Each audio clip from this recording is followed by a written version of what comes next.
নমস্কার অর্জুনদা, আমি বাংলাহান থেকে রিয়া বলছিলাম। নমস্কার। হ্যাঁ, ব্রাত্য বসু একাধিক বিস্ফোরক মন্তব্য করছেন সেনাবাহিনীকে নিয়েও আমরা দেখলাম।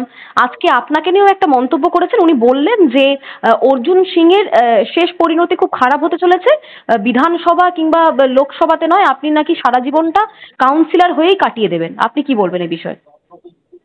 ব্রাত্য বসু তো উড়ে এসে এখানে এমএলএ আর মন্ত্রী হলো। যখন যখন সিপিএম সঙ্গে লড়াই হতো তখন ব্রাত্য বসু কোথায় ছিল? ব্রাত্য বসুর নামটাও কেউ শুনতো না। এখন বড় বড় কথা বলছে। আজকে যদি থাকতাম আমি ভিতরে, তাহলে ব্রাত্য বসু যে ভারতীয় সেনার ব্যাপারে বলেছে, সত্যি ওকে ফেলে পেটাতাম আমি। আর কত বড় সাহস আছে, কত বড় হিম্মতওয়ালা লোক আছে কি শুধু দিন রাত মদ খেয়ে পুরো শেষ করে দিল ওই কি নাম এডুকেশন ডিপার্টমেন্ট।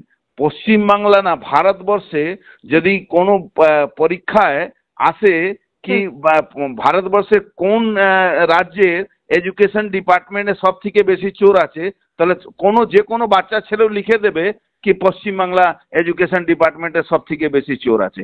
সেই চোরেদের মন্ত্রী আর নিজের চোর, সে বড় বড় কথা বলছে। আর কে জিতবে আর কে হারবে ও সময় আসলেও বুঝতে পারবে। কে এবার ও দমদমে জিতে কি হারে ও বুঝতে পারবে। আপনি একদম নিশ্চিত রয়েছেন যে এবারে ভোটে দাঁড়ালে দমদমে হারবেন ব্রাত্য বসু? নিশ্চিত ভাবে ওকে হারাবো, আমরা নিশ্চিত ভাবে হারাবো। দাদা, একবার দেখা যাচ্ছে সেনাবাহিনীকে আক্রমণ করছে, আরেকবার দেখা যাচ্ছে মহুয়া মৈত্র একেবারে স্বরাষ্ট্রমন্ত্রীর গলা কেটে নেওয়ার একটা নিদান দিচ্ছেন। তৃণমূল এত দেশ বিরোধী হয়ে কথাবার্তা বলছেন। মহুয়া মৈত্র কথা ছেড়ে দিন, একজন মহিলার ব্যাপারে আমি বলতে চাই না। আমি শুধু এইটুক বলতে পারি, লোকসভার মধ্যে যখন ও যায়, ওকে দেখে প্রত্যেকটা রাজ্যের যারা এমপি এসেছে তারা হাসে।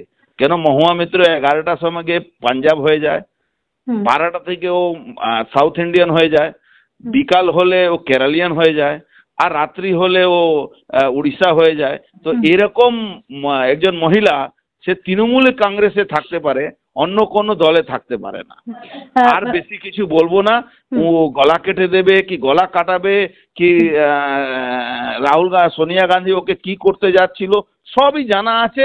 মুখ খোলাবেন না, নালে আর রাস্তায় বেরোতে পারবে না। পর্যন্ত একটা প্রশ্ন, আপনি কিছুক্ষণ আগে বললেন যে ব্রাত্য বসু রাজ্যের শিক্ষামন্ত্রী বেশিরভাগ সময় নিজের মানে মদ্যপ অবস্থায় থাকেন এবং রাজ্যের শিক্ষা ব্যবস্থার এই হাল, মানে 100% নিশ্চিত আপনি? 100%। আচ্ছা বলুন তো, ও তো নাট্যকার আছে, লজ্জা হয়? কেন্দ্রীয় সরকারের নাট্যকারদেরকে নাট্য যে এখানে আছে ডিপার্টমেন্ট আছে, যে টাকা আছে কেন্দ্রীয় সরকারে, সেই টাকা ভোগ করে ওরা নাটক দেখায়। আর কেন্দ্রীয় সরকারের টাকা নিয়ে এখন বড় বড় কথা বলে।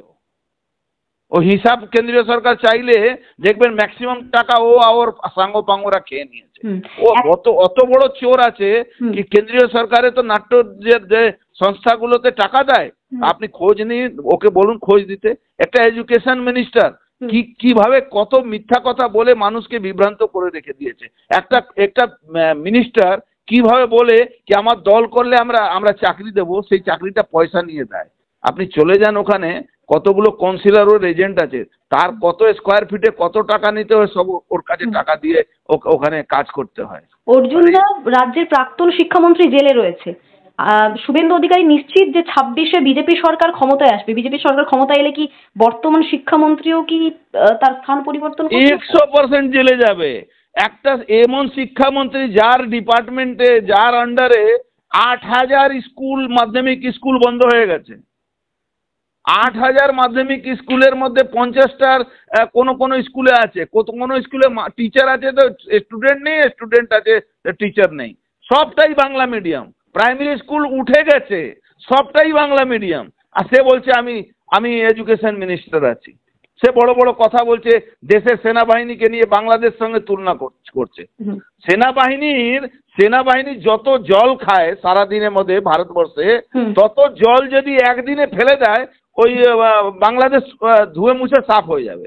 যত জল খায় সেটাই ফেলে দিলে পুরো বাংলাদেশ ধুয়ে মুছে সাফ হয়ে যাবে। আরো ভালো ভালো খবর দেখতে সাবস্ক্রাইব করুন বাংলা হান্টের ইউটিউব চ্যানেল। বাংলা হান্টের আরো খবর দেখতে নজর রাখুন। বাংলা খবর মানেই বাংলা হান্ট।